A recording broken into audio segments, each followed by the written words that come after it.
It's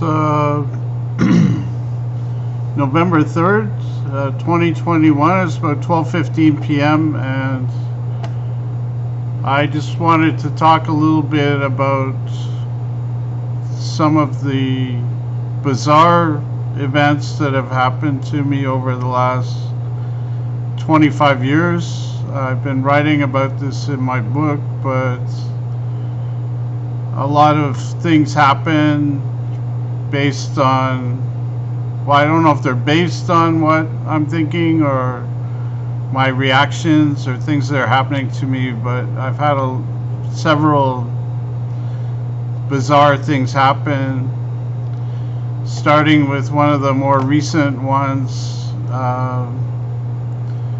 Across the street from our business used to be a small house with a nice big cedar tree, and you could see the mountains behind it, and it was a nice view from the pizza shop. I used to enjoy just dreaming about going camping in the mountains and what have you. Anyways, somebody bought the house and they tore down the house and the tree, beautiful tree, and they built this monstrosity across there. It's 3,000, 4,000 square feet. Anyways, I was joking with myself. I remember this. I was just like joking with myself. I would never do anything like this. But I was thinking I should just go and burn the place down and then I get my view back. I don't know why I thought that, but obviously I wouldn't do something like that. But anyways, this is what happened to the house. Drywall. Somebody went Smoke coming out the side vents. Lit it on fire. They went down in the basement there, and I was talking to the insurance adjuster or investigator, I guess, and there's one. Look, there's like 4 fire trucks there. 3. And the place is on fire. 6 fire trucks. 5 fire trucks. They're not moving too fast to save the place. Look it up. They're not moving very quickly. So yeah, anyways, that was one of the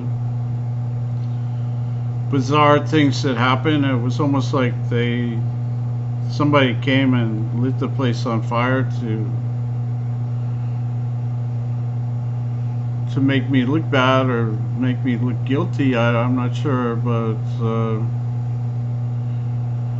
another thing I heard is that these people, they build these houses, and about halfway through the construction there's a fire, and then they're able to collect the insurance and to finish the job. So in this case, the guy collected the insurance, and there was a lot of fighting going back and forth with the insurance company because he wanted to be paid out directly. The insurance company wanted to pay the contractors to finish, or at least do the repairs. They had to rip out all the drywall and everything inside. It was completely fucked from the fire, the smoke and the flames and everything. But the fire department said that they found the source of it. So somebody had deliberately set it on fire, so it wasn't like an electrical fire or anything. Another time I was living in Mexico, and I had a friend who used to come to the restaurant there, and he worked in the oil industry as a geologist, and he worked on drilling platform in the Gulf of Mexico off the coast of Texas, I think there. Anyways, we had a few beers one night after the restaurant was closed, and he stuck around, and I was challenging him. I challenged him on the whole feasibility of the oil industry and what it was doing to the environment. And I was saying that, we really need to get away from fossil fuels and that the oil is destroying the planet. Some say it's like making global warming, but I'm not sure if I believe that or not, but it's certainly toxic gases going into the air and we're breathing them, which can't be good for anybody. You just have to go sit in traffic in the summer and to smell some of the things that are going on. So I've always thought of a tailpipe as being the enemy for people because it's toxic and probably causes lung cancer and different types of cancers from all the chemicals coming out of those tailpipes. But so I've always been a big fan of Teslas and new technologies, wind generators and solar panels. I know they all have issues, but it's a step in the right direction. But we were having quite a heated conversation, went on over several beers, and I stuck to my side and saying that, that the oil industry is driven by greed and by profit, and they don't care for the people or the environment. And he was arguing that, without oil we would be nothing, and, obviously it, aided the Industrial Revolution, but now we have technologies, now we can get away from it. But he was saying that you can never get away from it. But he went back to work after that, and he works on the drilling platform that caused this major oil spill. I think it was called the Deepwater Horizon. They made a movie about it, but he was actually working on that platform, and it caused one of the worst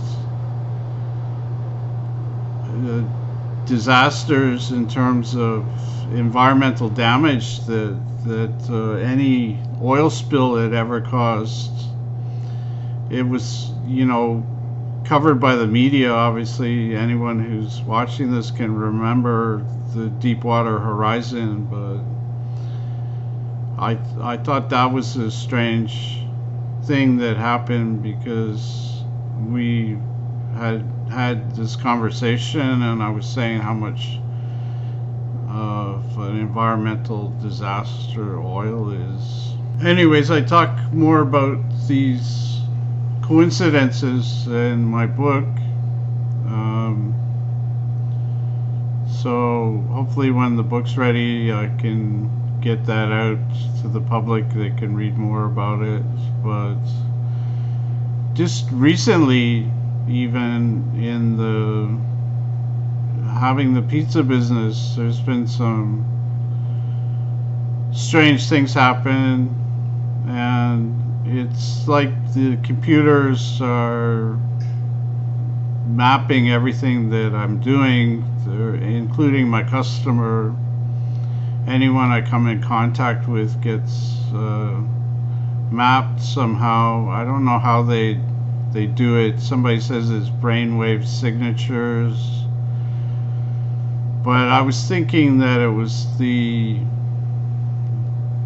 these people that were ordering pizzas from me were part of this gang stalking, part of this conspiracy. But I'm starting to think that the system was just using them to get to me.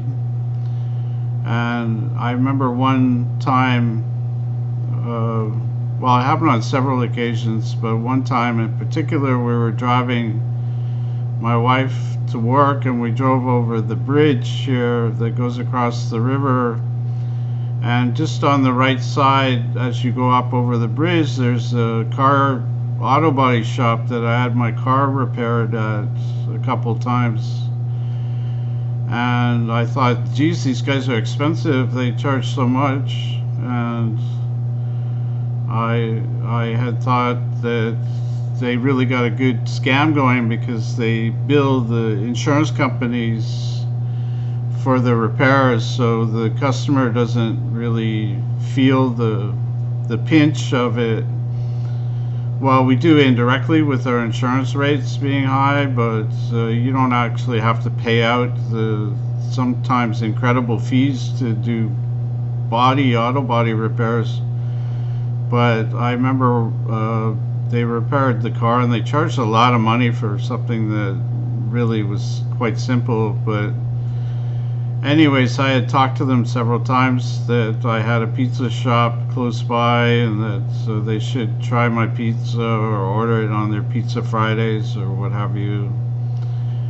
And I think just to appease me, they ordered a couple pizzas one time while I was having repairs done. So I delivered those pizzas and I thought, well, geez, I must have a new customer now because anyone who's tried our pizza thinks it's really good, or at least that's the impression I get from the repeat customers that we have. And I thought, geez, you can't get pizza like this, like from the big chains, the big box pizza stores. Ours is with blended cheese and real sauce and homemade dough, and we ferment the dough for a couple days before we bake it, and there's a lot of good things go into the pizza, homemade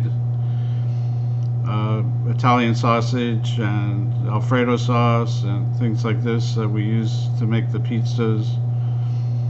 But I was thinking about them as we drove over the bridge, and because I saw their place and I was thinking, geez, these guys haven't ordered nothing from me. They must be really cheap, or they don't like the pizza or something. And I thought all the money that they made off me from the insurance company, the least they could do is order a couple pizzas. But these are just thoughts to yourself, like you don't necessarily would say them out loud to anybody. Anyways, I dropped my wife at work and I came back. It was early in the morning, and at about 10:45 a.m. the phone rang, and it was them. And they wanted to order, I think it was 5 or 6 large pizzas to be delivered at lunchtime. And I really was offended by that because I thought, geez, these guys, how do they know I was thinking about them? And I still trying to figure out how the system works and how that people like that get this information. So I took the pizzas, and one of the owners was there at the front, and I said to him, I said, it's really strange because I drove over the bridge this morning, and when I looked at your place, I thought about you guys, why you hadn't ordered pizza from me, and then a couple hours later you're calling me to order pizza. It says kind of strange. And the guy says to me, yeah, and I had to pay for it too, he says. And I thought, wow, like of all the money you make, and they had like several people working in the body shop, you must have a big payroll. Like, what's a couple $100 for 10 pizzas or 5 pizzas or whatever it was? And it's peanuts to them, plus it's a tax write-off, so it's virtually free because they can deduct it from their income tax, their corporate tax, as a write-off. So he was talking to me like it was coming out of his pocket or something, but I just wanted to tell him that I was weirded out because I had just thought about them. Anyways, I look across the counter and there's his daughter, or his partner's daughter works there, and she was staring at the computer. And quite often I was disturbed in the past by people staring at their computers. You go to a business or somewhere and the people, they keep staring at their computer, and you're wondering what are they looking at, are they looking at porno, or what's so interesting that they could keep staring at their computer. But I always thought that maybe this is how they're sharing the information. They're sending emails, are getting sent back and forth with things I thought.